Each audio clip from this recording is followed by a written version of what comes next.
And we're live. Welcome, everybody. This is the Village of Gulf Manor Executive Committee meeting, Monday, February 13th, 2023, 6 p.m. Mr. Pridnoff, can I have a call to order, please? Mr. Fisher. Here. Mr. Knipp is not here. Absent. Yeah, he's Motion to excuse. We'll get through the Okay, attendance sorry. first, and then we'll do motions. Mr. Marks? Here. Mr. Simile? Here. Mr. Van Harn? Here. All members present except for Mr. Knipp. Is there a motion? Motion to Excuse? excuse. I'll second. All in favor, say aye. Aye. He's excused. All right, we have the agenda tonight. I trust everybody reviewed it. I did send out an earlier thing. I'm gonna ask for an executive session tonight on the property acquisition I discussed last time. So I'd like to add that tonight. Is that an appropriate topic for executive?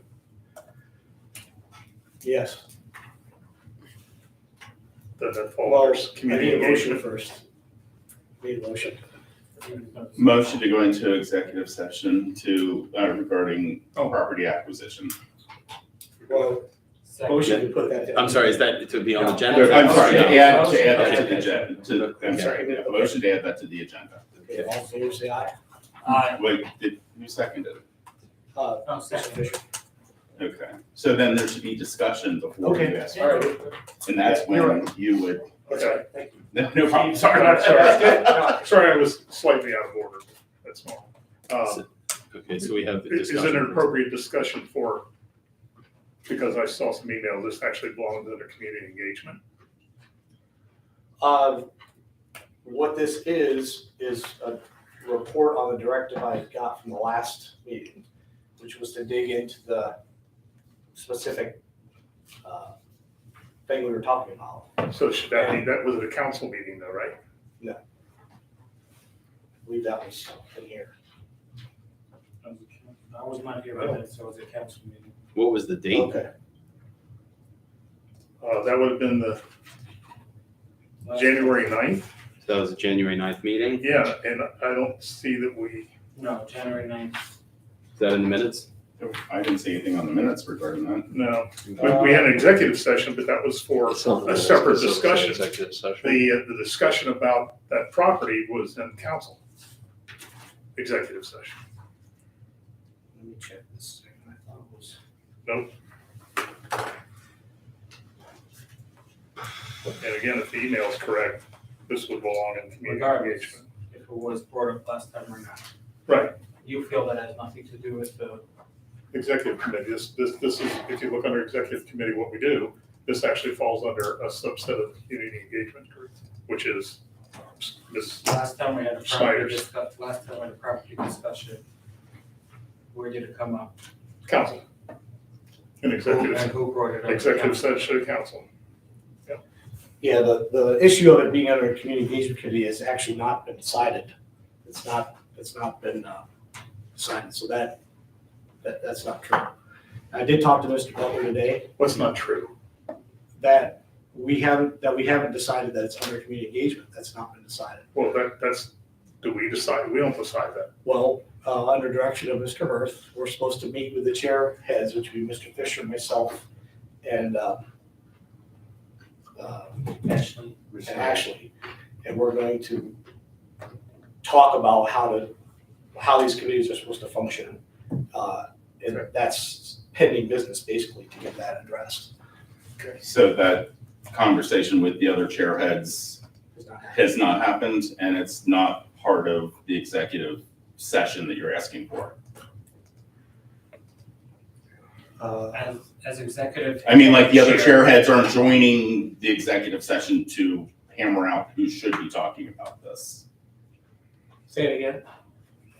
I mean, we're supposed to have a meeting under his direction that we will get together along with the mayor and To determine Kinda who define- discusses this. define the roles of the committees, like who's kind of cover different things. Is that correct, Mr. Mayor? A lot of this I'm hearing for the first time. Sounds good to me. Well, Because what it sounds like to me is like this executive session's premature if that meeting is to determine who should be talking about or handling the property acquisition.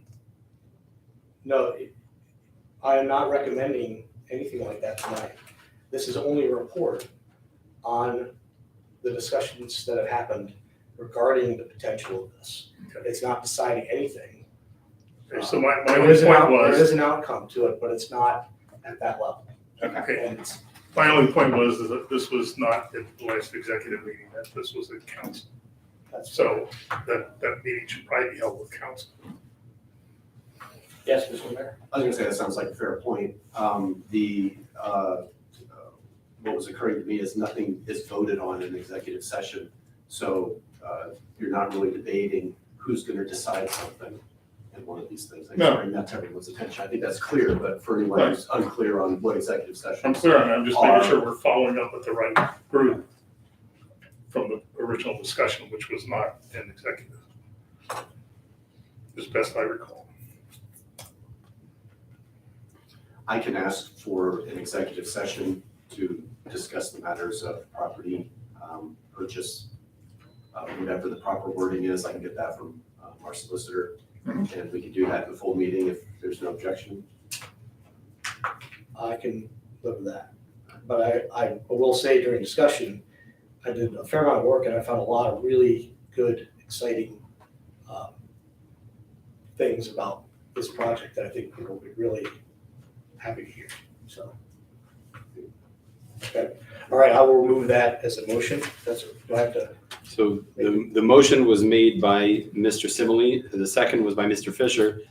There would have to be a vote whether to add it to the agenda or not. So Or I can rescind the motion. we can, Or- well, you didn't make the motion, so Oh. it would have to be Mr. Simile would rescind the motion, I guess, or you would just vote on it. You just vote on And it. I would think it makes more sense to vote on it Okay. right now, and if it's voted down, so then it Okay. fails, and it'll come up in full All in council. favor, aye. All Yeah, so I would say all in favor, nay. so you're the chair, All in favor of taking it off, of No. putting it on. putting it on, say aye. And those All opposed, say nay. Nay. nay. Okay. Okay, so the nays have it. Thank you. All right, so we just have two things on the agenda then. Motion to approve the agenda then, as it is. Motion to approve the agenda. All second. All in favor, say aye. Aye. Okay. I trust everybody's reviewed the minutes. I know I did, everything looks good to me. Any other comments on the minutes from last? Motion to approve the minutes. Second, All in favor, say aye. Aye. That All was Mr. opposed? Simile and Mr. Marks. correct, yes. And did we have an all in favor on that? Yes. We're good, Okay. Trying to Okay. keep up. So the first thing on new business tonight is the code enforcement report from Mr. Putoff. Did you get the email I sent with all the? Yes, I did. I printed it out actually.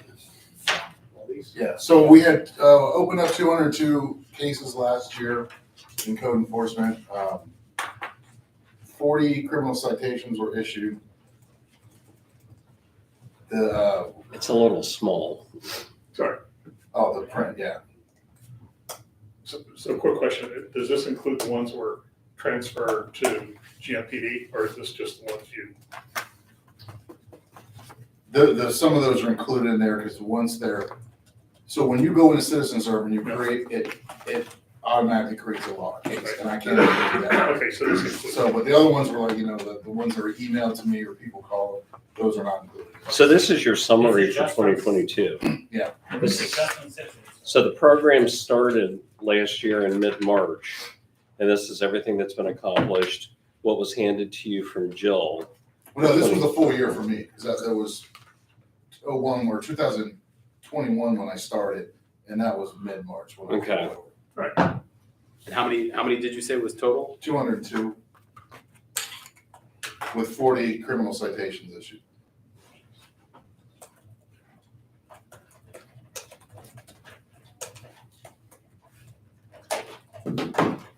And And then with me taking on additional responsibilities, Detective Matthews is gonna come back and help a couple days a month, do some code enforcement as well. So she starts doing that on Wednesday. So there'll be two of us out there. Okay. So can you summarize this? Do you feel like there's one thing that's happened that we could, or is it, looks like a lot of just High grass. high grass? So high grass, you can tell what time of year that is. Yeah, no doubt about You can tell the season based on Yeah. that. that. Yeah. I know there's a lot with garbage cans being left out. The end of Stover, the 1600 block of Stover, and the 2600 block of Vera, we found that the landlords were habitually letting the garbage cans on the street, and that created more garbage literally on the street. Mhm. So we hit it really hard, actually issued quite a few citations to both areas, and we kind of think we got a handle on some of that. They just got tired of paying the citations. Good. Because and these are somewhat treated like an actual criminal case. When we go out, we take lots of pictures. The pictures are all entered in the citizen serve. So when we go to court, it's, here's the picture, here's, the notice of violation. We don't just issue citations. People get a letter of violation, they get a reasonable amount of time under due process to correct whatever the problem is. And then if they don't do it, then it's when we issue citations. So some of these are slam dunk, some take a lot of time. Some of the properties on Stover have really taken a lot of my time dealing with them. Mhm. And they continue to do that.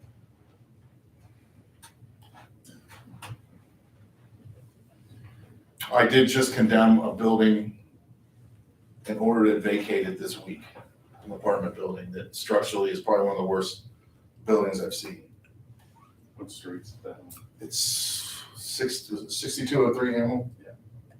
It's Corner. bad. That's the corner one? Yeah, it's Yeah. really bad. It looks pretty cool. Something tower over there. It's, yeah, Wow. yeah, and I have not heard from the owner yet, even though I posted it and sent letters and the letter of condemnation. Is it people living there? Mhm. Oh, wow. Looks like they tried fixing it at one point. Yeah, they tried. Clearly there was no engineer involved in that. The lentils over the garage doors are separated. The brick is actually bulging out. If you look at it from the corner, Mhm. it's a block foundation that shifted. It, and the walls inside, I didn't go in, but have to be just horribly cracked. And I'm concerned about the structural integrity of it. That's at Hamlin, what intersection? You said it's at the corner? Yosemite, is that right? Chuck Harmon. Chuck Harmon. Did you say 6203 Hamel? Mhm.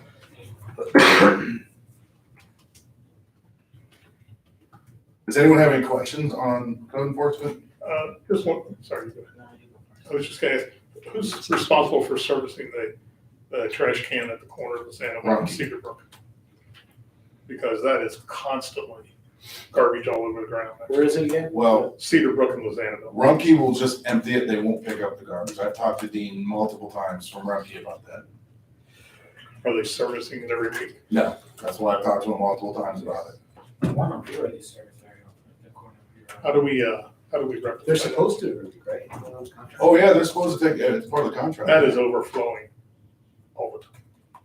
I walk by it daily. I'm not picking up dog bags. Which is what a lot of things are. I think Mr. Hurth and I had discussions about garbage cans, and we're gonna look, globally at how many we have. Is there a better way to secure them, or we have better garbage cans? Do we need as many as that we actually have? Okay. I mean, on the Sandoval alone, there's at least 12. So there's an initiative that we're working on with our maintenance guys to, and I'm trying to think of the best way to describe this. It's not necessarily an apprenticeship, but they're going to be going through a learning process with Matt Scott's construction company Mhm. to learn how to pour concrete. Couple of the projects that we have said would be great practice for this is creating concrete pads for the garbage cans, particularly starting down Lozannaville initially. that's gonna require we figure out what we wanna put there. But I think part of the reason we have issues with the garbage cans that we have is they're too easily taken apart by people who wanna use them for things other than garbage cans. And lots of times the size of them are not large enough because, especially that one at Cedar Brook and Lasanaville, they're always overflowing with garbage. And I'm not sure why that happens. I guess maybe people stuff it when they're sitting in their cars there at the stop sign. Well, just walk by, it's not emptied, I can see it. Well, I think that's the Thursday, problem, it's it does not get emptied out. No, that's the issue. You walk by it on Wednesday and it's full, which means, or Tuesday and it's full. Yeah. So, means it's not getting empty. So it's a problem that we're aware of. We're just trying to Okay. find a solution that we can afford to deal with it. Is it that's not getting emptied or that it's just getting filled so quickly? No, there's times it's not empty, It's because just not I empty. checked it. Yeah. And then I reach out to our rep at Rumpke, like, hey, you guys missed it again. Have send somebody out to do this. Is there any way that when they miss it and it results in overflow, that they can be responsible for cleaning up the overflow? If that's, I mean, They only come out once a week, so you're looking at having an entire system, an entire dump truck, because they don't have like individual pickup trucks or whatever to pick up individual stuff. Right. That's what residents who miss their garbage have an issue, trying to get them to come back out and pick up stuff. There needs to be, it's an enforcement issue essentially with Rumpke. So if this is something that's happening on a constant basis, we just need to know and talk to our representative at Rumpke to have them be more vigilant about picking this stuff up. Like I said, I've talked to Dean at least 3 times about that one Okay. on Saturday on Cedar. Does it? And it'll be generate more fine for a trash? couple of weeks and then it'll break off again. No, I don't think so. I think it's when they miss it, then we have trash overflow.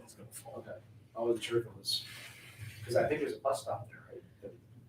Isn't there? I believe so, yeah. So I figured there's a lot of people congregating and they have their McDonald's or who knows what.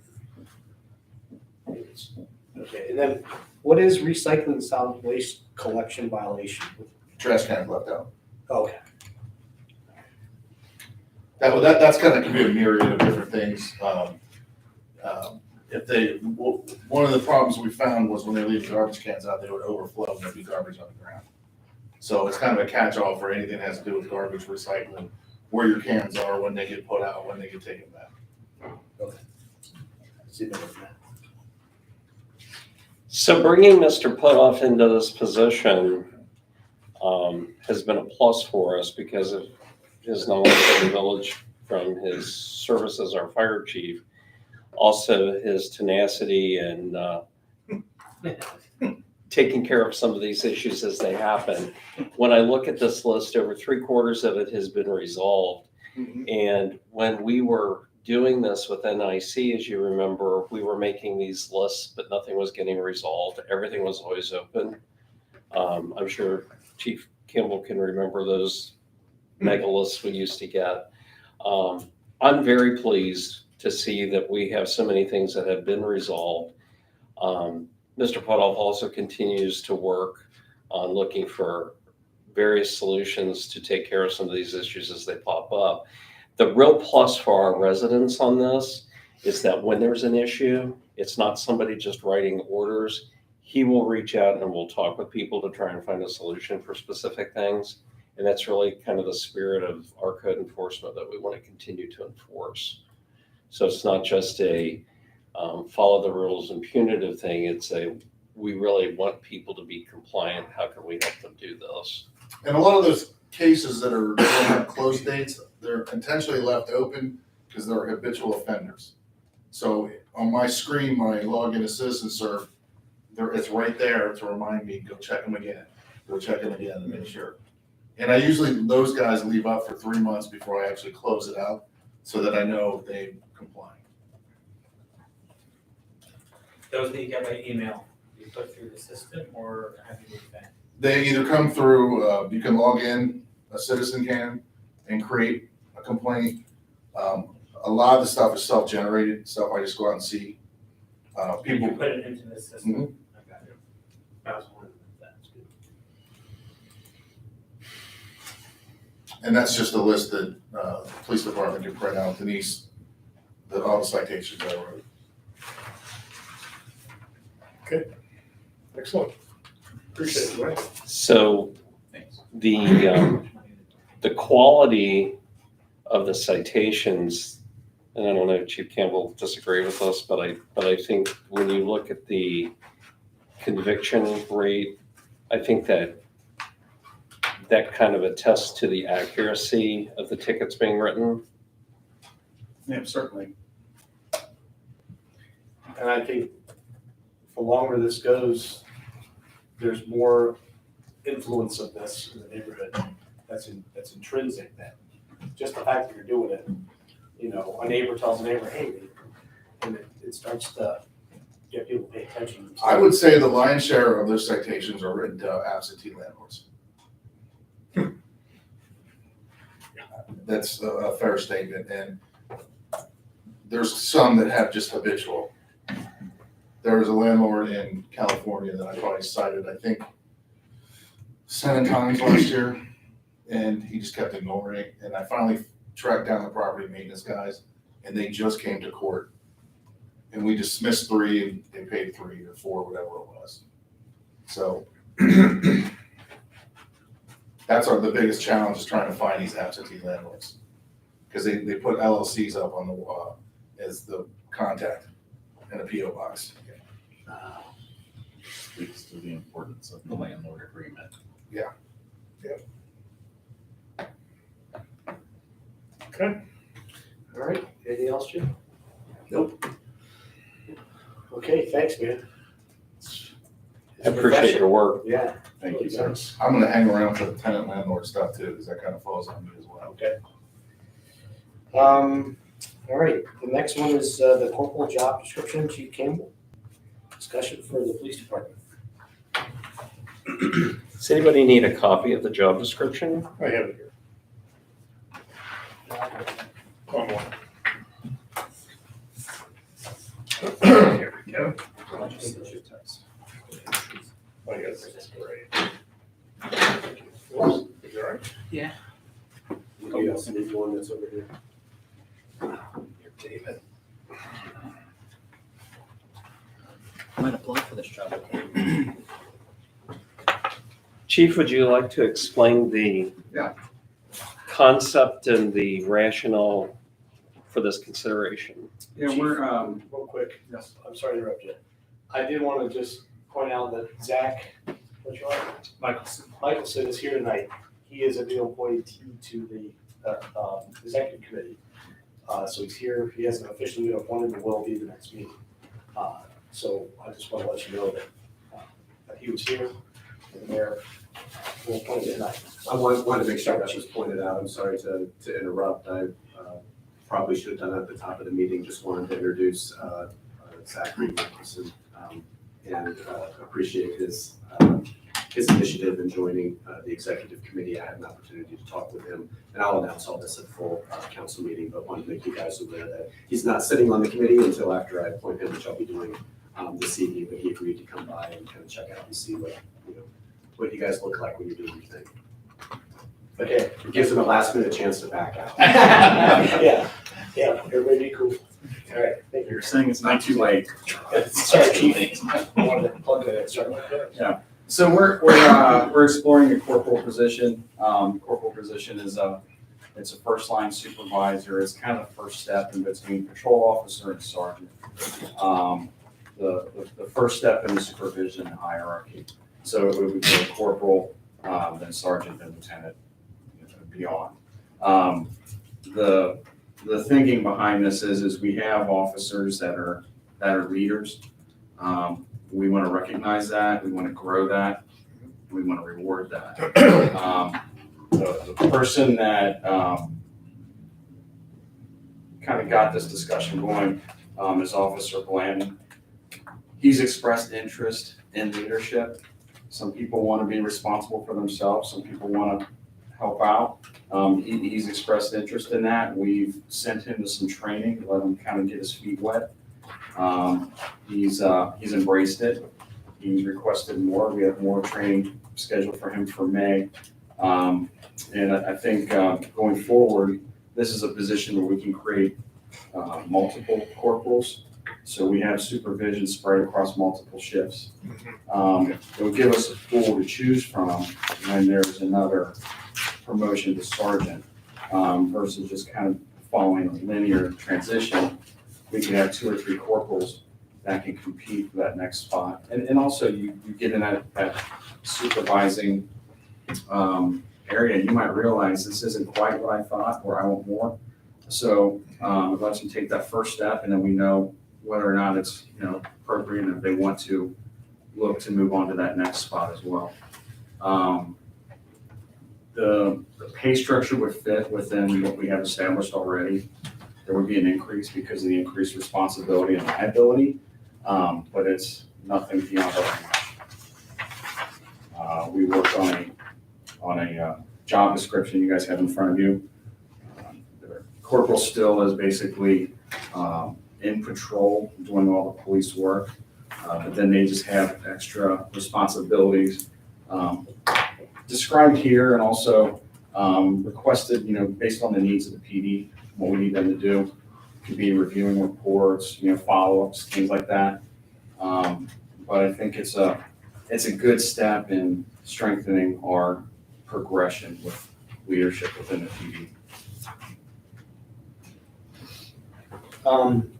In some discussion I had, there's also it's a layer of natural, not protection, but what's the word? Well, it helps, You know what I mean? it helps our liability. That's There could be a scenario where, a less frequent but high liability incident occurs, and there might be somebody out there would want to cast blame, and we can resolve the situation positively, but somebody might say that you didn't have a supervisor on board at the time, and that could have been avoided. It's frivolous in my opinion, but it's out there.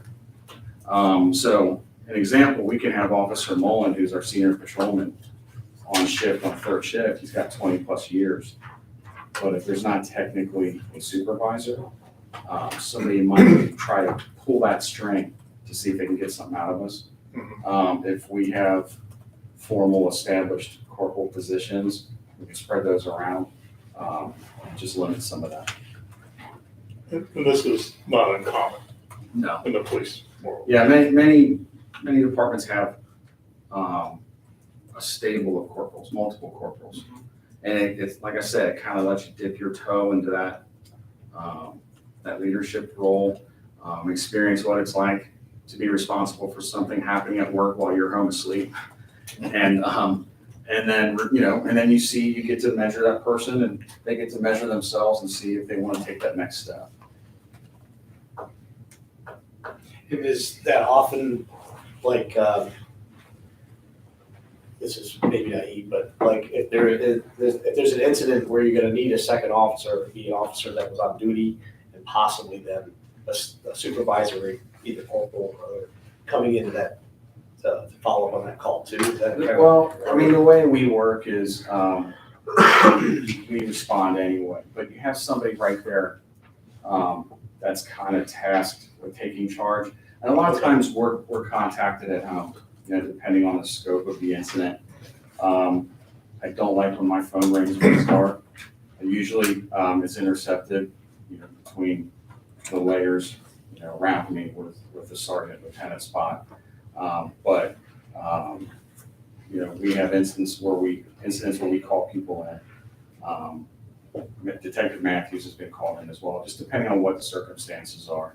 But it's having that clear cut, who's here, who's gonna be responsible and direct things, until other resources are on scene.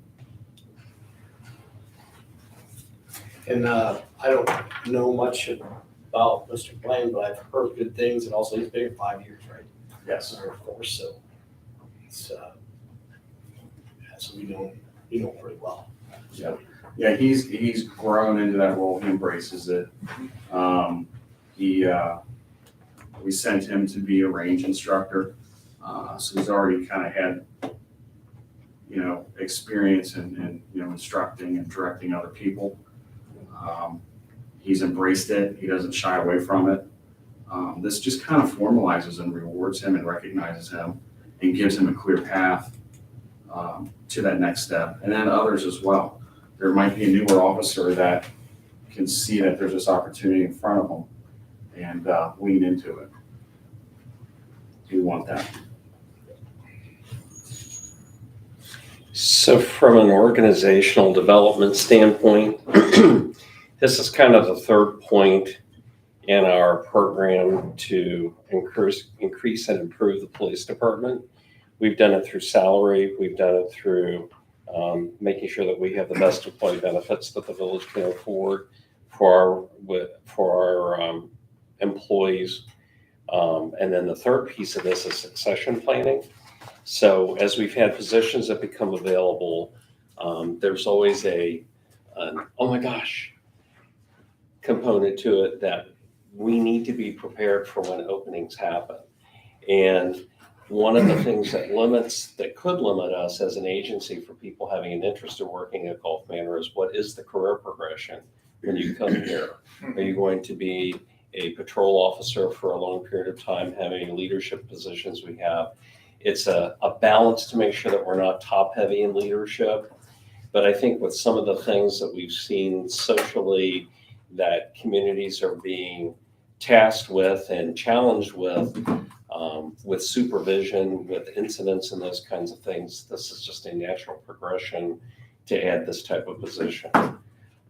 Chief Campbell and I have gone through this job description pretty extensively, and I think we feel comfortable with how this is sitting, and we'd like to recommend this to be adopted as a position for us.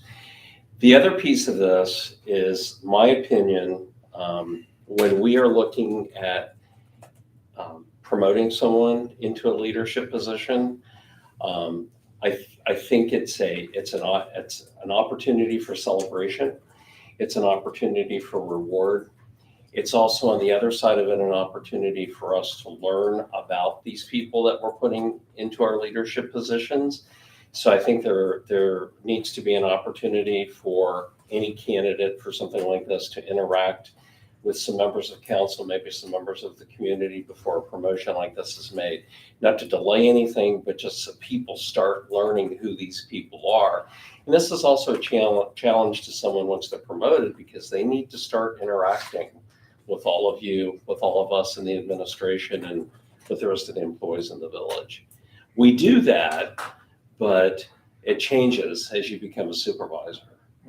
You become more of a support for everybody else that's reporting to you. So there's a piece of retention that can come with this when we have this in place for our officers. When I started with the PD, you were hired to be a patrolman, and you were probably going to be a patrolman until you retired. Where we're at now, I think it makes total sense to have corporal positions so people can take that first step. You have sergeant, lieutenant, and beyond. We have detectives on task force. We have people that are assigned to Marshals task force. We have people assigned to FBI counterterrorism task force. These opportunities are intentional, both for the officers, but also for the PD and the citizens.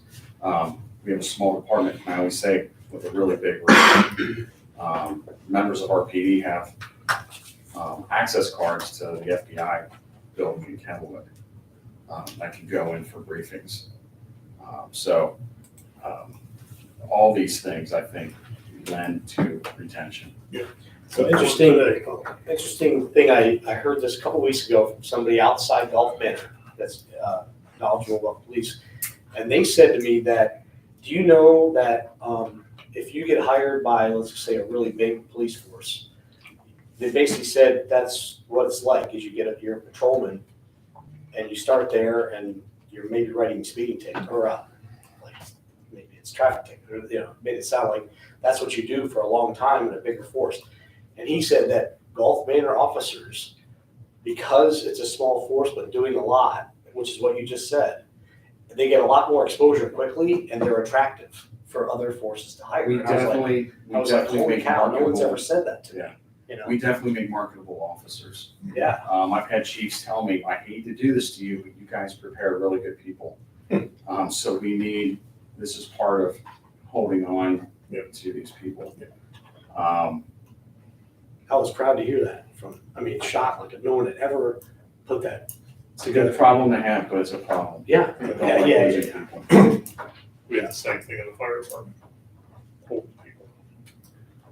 So, Very good. so, we need a motion then to send this up to council? for You approval, can, or- well, you can make a motion to approve the corporal position and then report that this evening and ask for that motion at council also. Would someone And I like to- think we have the same council members here this Like to evening make that'll a be there move if tonight. we, recommend the corporal position to council. Second. All in favor, say aye. All right. Aye. Any opposed? Motion passes. Yeah, I want to thank Chief Campbell and Sergeant Reed for putting this together. You Great. guys did a great job. Thank you. Thank you. And it's, Sergeant Reed's last report was really on. That was great to hear. Good stuff. Yeah. You guys are making some great moves. I haven't seen the blue lights lately. Thought maybe they were getting too bright or something. Instead of complaining, you don't see him and then you see him and you start complaining. There it is. Okay. Okay. Right, I guess, the next thing for pending business is the, landlord tenant legislation. Ready follow-up, is that still the one that's hanging, or where are we at with that? Isn't that the one that's still dependent on state? Still waiting on the state. Yeah. And given what their agenda is, I don't know that this, you ever hear this on their agenda. They're on no longer. Well, I had a conversation with Rob about it because he's the prosecutor, and so I kind of threw it in his court that, hey, what do you want to do with this? Yeah. So everyone's on hold. Because I'm the one who was enforcing it, that's why. Remind I us gotta get specifically, is it about the state with the rental property thing, the Airbnbs, I forget. Why are we on hold?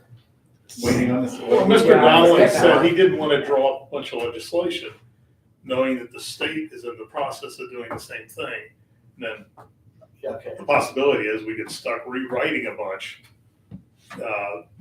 because of that. But then the next question begs, do we do nothing while the state's doing nothing? Or So the it's a lot of state work either way. legislature is looking at putting limitations on local jurisdictions on what we can and can't do with people who run rental property, which also includes, it's the whole Airbnb issue that everybody's roiling about right now.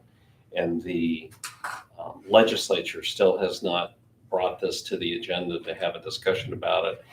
From what the Ohio Municipal League has said is that they're leaning towards taking that authority away from chartered and home rule communities and mandating it from a state perspective. That's what we're waiting to see happens.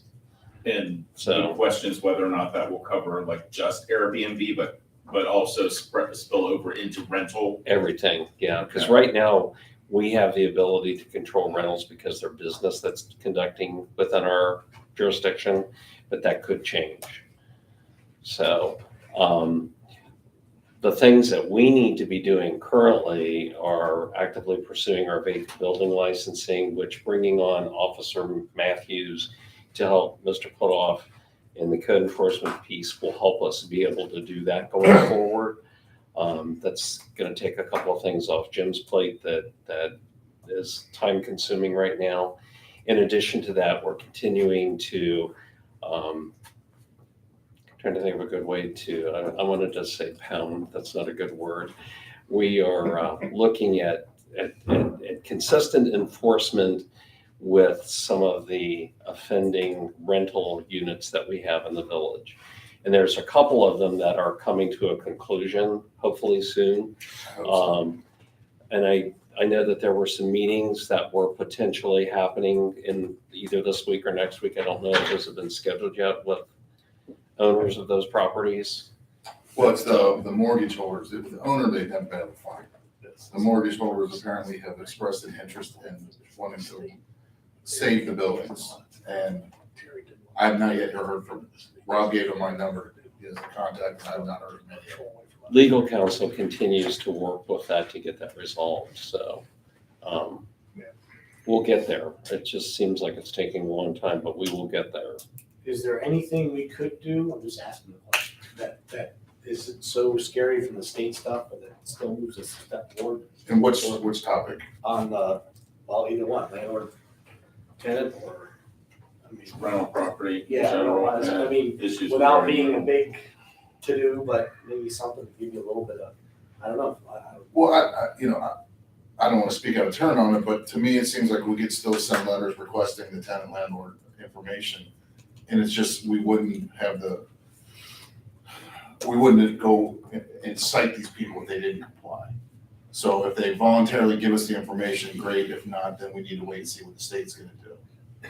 Now, as far as, some of this rental property that's in horrible shape, we have 2 that are condemned right, well, 3 now, as of today.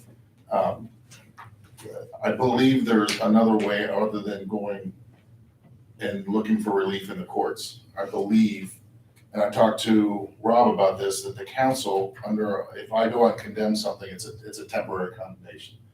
So this one we just did will be until they get an engineer out there and they can ensure that it's a safe structure.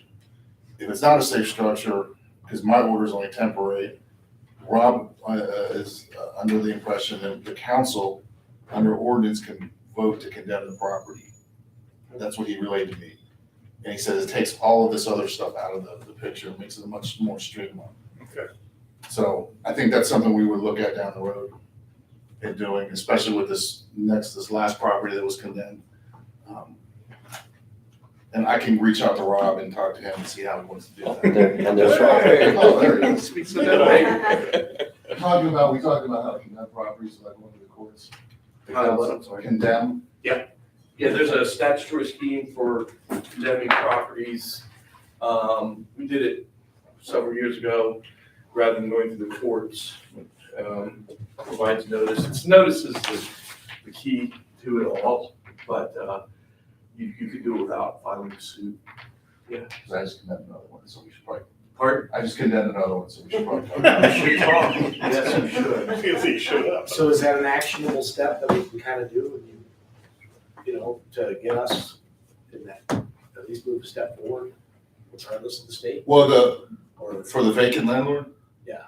I'm gonna defer to Rob on that. There is a question about the vacant, or the tenant Well, landlord stuff. we've been waiting to do. Oh, I've anything. got a statute, I've got an ordinance that I've worked on, kind of amended, and I submit it to whomever for the initial review, and then, To summarize, we've been waiting for the state stuff to happen before we took any steps.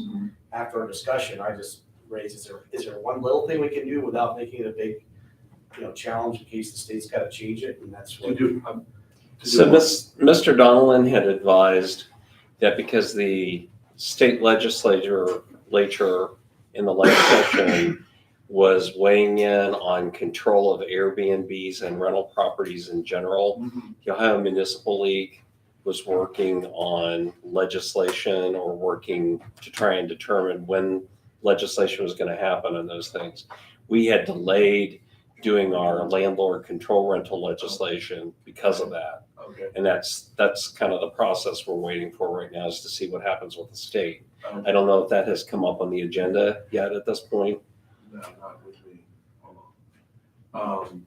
And so then the chair was asking, is there anything that we could be doing absent, something that could be potentially challenged by the state, so that we're not sitting around doing nothing while they're sitting around? Well, we can pass our own, we're home rule. So we can pass our own legislation. Of course, if the state comes in and passes something which is considered a general law, in other words, we can legislate on local matters as long as that the state hasn't preempted us by having a general law that clearly encompasses the entire state and what we try to legislate. But for the time being, yeah, if they haven't done it, we can move, we can pass our own legislation and then see what happens when the state finally does something. I mean, if it's me, I wouldn't wait around for the state to take action. They may, but. So did you say you have a document that, Well, I was working on a couple things for Jim. The vacant landlord thing was one. Of course, the nuisance properties, nuisance real estate, you know, for the police department where there's too many calls. So, yeah. I mean, if there's some front end high need right now, but it's not a huge thing, is that a fair thing? to say? But one thing, Mr. Putoff and I have discussed is the difficulty of enforcing that particular act statute, the vacant landlord. I mean, it comes to mayor's court, and of course, we have to have evidence, and it's not that easy to enforce. So, yeah, that's the absent landlord. yeah, absolutely. And I think with Detective Matthews working with me now, and those are the kinds of things she can work on. Building those cases up, and that just takes time. It's going back time and time again, taking pictures, seeing that there was no one there, mail overflowing in the mailbox, things like that. So there is one side benefit that I would report to Detective Matthews doing this work, is that she will be working specifically on property code enforcement, which is reimbursable back to us through CDAP through the county. So Okay. we've put together a method of tracking that information, and we'll be using citizen serve information to be able to use that as documentation to get reimbursement. Okay. So, Okay. Jim, are you staying for the full council meeting, or? I didn't plan to, but if I want to go. So I'm gonna mention this, if you get a chance, Or no? That was The next code one. enforcement, yeah. It says property that was not pending, we basically covered that already, I think, right? So we can take that off for the next one then. Okay, the last one's a tenant resident survey. Was that part of community engagement before? It's been on there for a long time. I don't think we had community engagement with that, so Yeah, so. the question would be whether that should be here or community engagement. Yeah. We can address that later. Right. If anybody has anything else, I think we can make a motion to conclude the meeting and a little break for council. Motion to adjourn. Second. Commissioner Adjourn. Should listen to it. Did he say that? I said second. Okay. All in favor, say aye. All right. Aye. Ta-da. Thank you, everybody. Chief, how you doing over there? Cool, well, how are you? Good. and we're